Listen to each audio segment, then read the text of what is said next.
Hello, everyone. Thank you so much for joining us today. My name is Christy, and I'm the marketing manager here at Kids and Company. We are so excited to be able to provide tips and tricks for self-massage today. We know everyone can use some self-care during these times, and we're very fortunate to have Sarah Rennick from Mama Mobile as our facilitator guest today. She is one of the founders of Mama Mobile, a company that provides in-home massage and physiotherapy services for busy parents throughout Ontario. Appointments run as late as 8 p.m., so you can chill while your littles are fast asleep. If you have any questions at any time, feel free to use either the Q&A or the chat function. They're both at the bottom of your screen, and we'll ensure that these get addressed as they come up.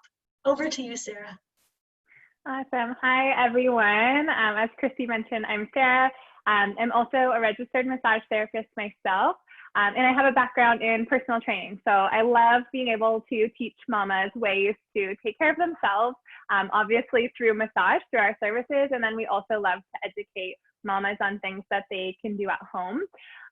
So because of isolation, I'm sure a lot of you are working from home, or maybe you're still home postpartum. So I wanted to show you some stretches and some exercises that you can do from the comfort of your own home. So for those of you who are joining live today, I would love for you to go through everything with me. And I'm just going to be showing you based on areas that I've typically heard from our mamas or mamas in our community that typically bother them or might be sore from your work environment right now. So I asked everyone to prepare a tennis ball or a lacrosse ball. We're going to be doing some self-massage techniques. So I actually have two tools with me today. So this would be similar to a tennis ball. This one's a little bit more intense. You can get something like this at a Winners, Canadian Tire, or any store like that. You could order something on Amazon, of course. So this is the harder plastic. The denser the ball that you use, the more intense pressure it's going to provide for you. So I usually actually suggest to people to start with a tennis ball and then kind of work your way up. I can also send along some suggestions to have Christy put in the notes for you guys of things you can purchase. And then I also just have an old-fashioned golf ball. So if you don't happen to have a tennis ball or a fancy ball around, this will do. I'm also going to be showing you some self-massage for the feet, in which I would definitely suggest golf ball as your number one thing. So anytime you get into self-massage or even deep stretching, the number one thing you want to do first is to warm up the area. So heat dilates blood vessels and causes muscles to relax. So I usually suggest to people just to keep things simple. I'm all about simplicity, just to do these things after you have a warm shower or bath, so your body's already warm. I also highly suggest that you invest in some kind of a heat pack. It doesn't need to be anything pricey or fancy. Even just one of those like old beanbag heat packs that you can heat up in the microwave is perfect. And you just want to heat the area so it's nice and warm. The tissues become a little bit more malleable and you'll get a little bit more out of your session. So definitely suggest that. You can also warm yourself up just through light movement. So say you are going to be doing some work on your neck, just doing some head turns. I'm going to start doing this because I'm going to show you guys. So just looking to the right and looking to the left. And today, as we get started, if anything starts to hurt or bother you, stop. It should never be painful. We're going to start with a few stretches and then we're going to get into some self-massage. So the first area I want to show you for is for your upper chest. So these muscles run basically from neck to the top of your shoulder, and they get really tight anytime we're doing this, which when we're working from home, I catch myself all the time like this, like a hunchback.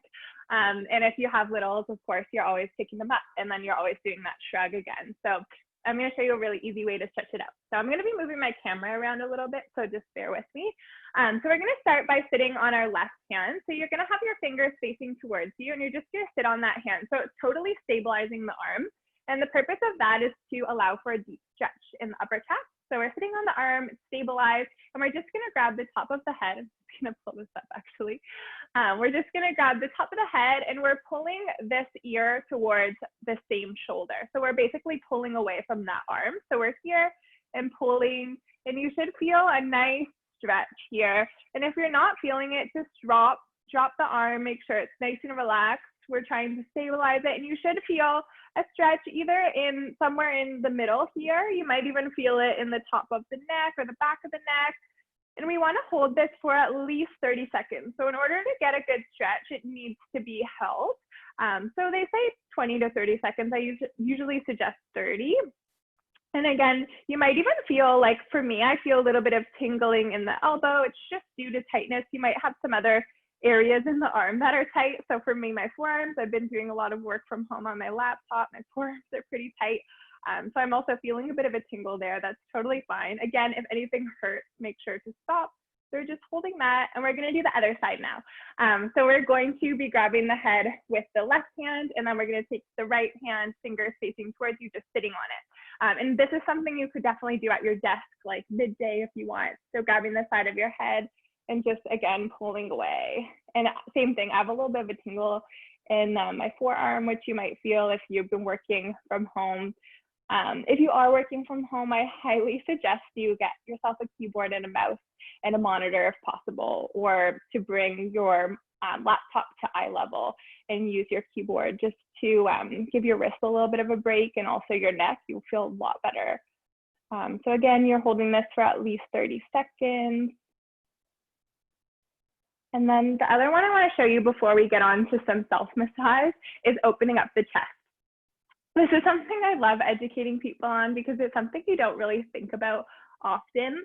So anytime you are working from home or you are carrying your kids a lot, we tend to go like this. And you'll feel it the most in your back and your neck, and that's where all the tension will feel like it's coming from. But often it's actually coming from the chest, because if you think about it, all of these muscles are starting to shorten, and anytime muscles shorten, then it's putting the muscles on a little bit of stress. So, but being able to lengthen the muscles out to their original position helps everything to relax, and actually will probably take the tension away in your back.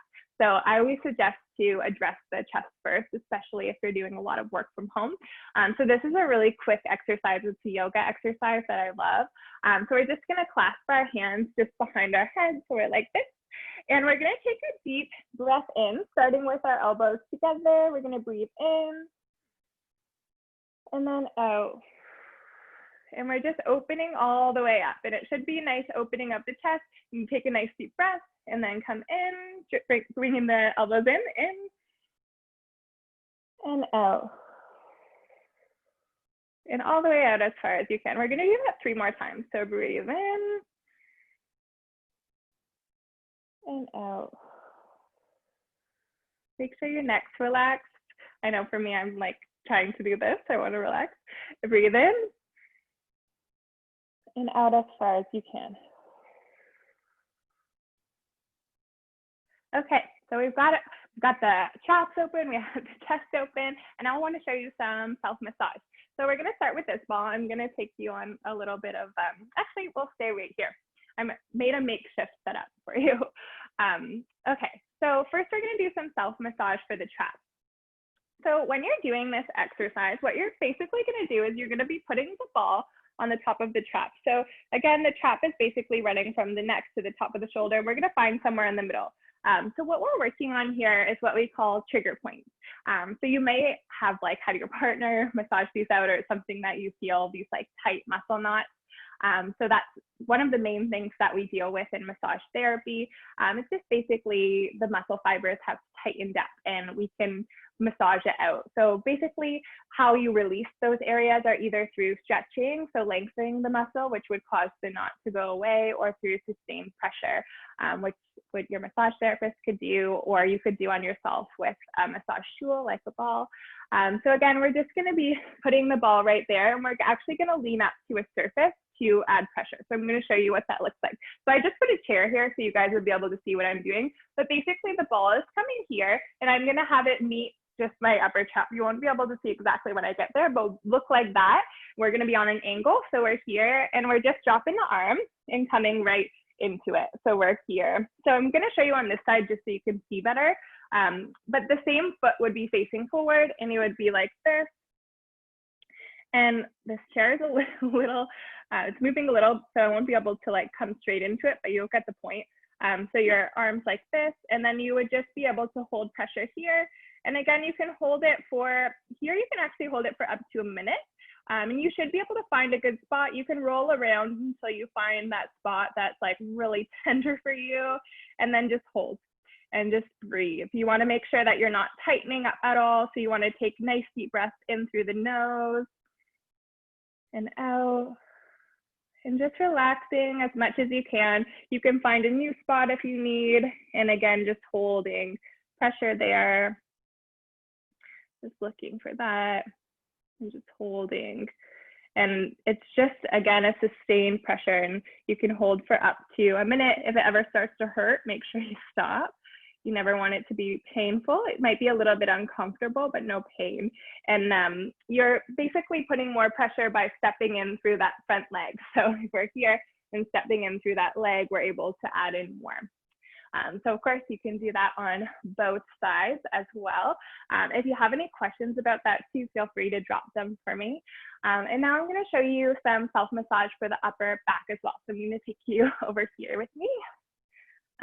So what I'm going to be doing here is I'm going to be putting the ball. So we have our scapula, which is the bone that you feel here, and then of course our spine. And we're going to be working somewhere in the middle. So anytime you're doing self-massage at home, you never want to be doing it on bone. So just be really cautious of that. You always want to be working on soft tissue so that you don't injure anything. So we're going to be coming again somewhere in between the scapula and the spine. So it'll be about here. I should get a colored ball for this. And I'm going to show you on this closet door. So if we're here, we're just coming up. So I'm just letting it rest, and I'm letting the arm rest. And I actually can feel that already. So you could just hold that right there if you find the spot. And then you could bend your knees and kind of come, this is not a totally flat surface. You'd want to find a flat wall. So you could bend your knees and come down and come up. And anytime you find something, so I found something here, I'm literally just going to hold it. So it's super easy. And anytime you have a really sore spot, you can just find it. And this is basically releasing that area. And again, this is like definitely a harder ball. You can start with a tennis ball. You might find using a plastic ball a little bit intense at the beginning. So that, and then if we're doing the other side, again, we're just coming up in between the scapula and the spine. And I'm just gonna, same thing, just find my spot. Oh, there's a good spot. So my knees are bent a little bit. You won't be able to see, but they're bent a little. And I'm found that trigger point, and I'm just holding pressure. So this is a good spot. You want to make sure you relax your hands, relax your shoulders, everything's relaxed, so you're able to focus on releasing that. Sometimes when you're on a trigger point, you might feel what we call referral pain. So you might feel a little bit of tension into the shoulder or the neck, and that's totally normal. You want to hold until you feel that release. And again, if it ever becomes unbearable or it just doesn't feel right, then it's probably not, and I would suggest to stop. But that is a symptom of a trigger point. So you want to hold for up to 2 minutes, and then you can come up. So that would be upper back self-massage, and you can do a variety of different areas. So if you find you're really tense and you're wanting to give yourself like a good full upper back massage, you can definitely spend some more time on there. And then the last one I really wanted to show you guys today is self-foot massage. And this is something that people don't think about a lot. But if you've had a baby in the last year, or we'll start with that first. If you've had a baby in the last year, your feet actually flatten out during pregnancy. So it's really normal to have a lot of tension in the feet. That's why your feet probably hurt during your pregnancy, as multiple of other reasons, but that's one of them for sure. And then also this time of year, I find people are really changing up their shoes. If you're wearing flat shoes a lot or like cheap flip-flops, that can definitely lead to a lot of tension in the feet. And the thing is, when the feet tighten up, it translates up into the hips, into the low back. And if you're already in a poor like ergonomic setup for work, it's just kind of like a recipe for disaster. So I recommend doing something really simple, and that's just massaging your feet. Feels really good. It's really easy. You can actually do it while you're working. So I'm going to show you 2 different ways. So we have the ball here, and I'm literally just going to step on it. So it's pretty small, but the ball's here. I'm just going to step on it. And most of my weight right now is on my right foot. So the ball is under my left foot. And if I want to put more pressure, so you can pull this chair forward, you can even step into it. And I feel some good little nuggets. So I usually just suggest rolling the whole foot. And anytime you find those tight spots, again, same thing, just literally holding pressure. You can hold for up to a minute. I find the feet tend to be a little bit more sensitive for me. So if you've ever had plantar fasciitis, or you've heard of anyone that has it, this would be something that would be recommended. And it's basically breaking up the fascia, the plantar fascia, so the fascia on the bottom of the foot. And fascia is basically like a web, and it runs in between your muscle and your connective tissue. So anytime muscles tighten up, the fascia is generally pretty tight. And if you can get fascia to release, then you'll be feeling really good. One other area I find tends to be pretty bad is the heel. So I usually suggest so I'm gonna step away off of my right foot all the way onto the left foot with the balls under, and putting lots of pressure on the heel. So if you've ever heard of heel spurs, or you know anyone who's had that, that's usually correlated again with the tension in the bottoms of the feet. And it's definitely a good area to do some self-massage in. So I'll show you with the other foot. So stepping, again, most of my weight to start would be on the opposite foot. And whenever you're ready to start applying more, you can put it right onto the right foot. And I suggest going over it. So if you do have, if you are running and you have been experiencing a lot of pain on the bottoms of your foot, another awesome hack is frozen water bottles. So I usually suggest keeping a couple frozen water bottles in your freezer. And then if your feet are ever really bothering you, just do this rollout with them. And for that, I would say 2 to 3 minutes is sufficient, and that will bring down any of the inflammation. And you can also do a little bit of self-massage, of course, with the ice. So again, we're gonna just step on the heel. I'm putting most of my pressure on the right foot, just letting that sink in. And it might be a little uncomfortable, like I find this is, but it is relieving at the same time. So I hope those tips were helpful for everyone. If you guys ever have any questions, or there's anything that I can help you with, please let us know. One thing we did as a team during isolation was created a self-care library. So we have tons of videos like this of specific things. So if you are having a specifically sore area and you want to know what to do, you'll be able to look it up. It's kind of like Netflix for self-care. So if anyone's interested, let me know, and I'll share that information with Christy as well. It's totally free. We just wanted people to have access to things they could do at home. So thank you so much for having me. It was really awesome being here. And again, I'm happy to answer anyone's questions offline or through the comments. Yeah, that's great. Thank you, Sarah. That was a fabulous little relaxation break, even for me to follow along there. I didn't see any questions come in while we were going. If anyone has any right now, feel free to pop them into the Q&A or the chat function. And in the meantime, thank you so much, Sarah, for doing this for us. We really appreciate it. We will have a recording available on our website if anyone wants to come back and do this again at a later date. And with that, that's all we have. So thank you so much. Thanks to everyone for joining us. Thank you, Sarah, and have a great day. Thanks for having me. Bye, everyone. Thanks. Bye.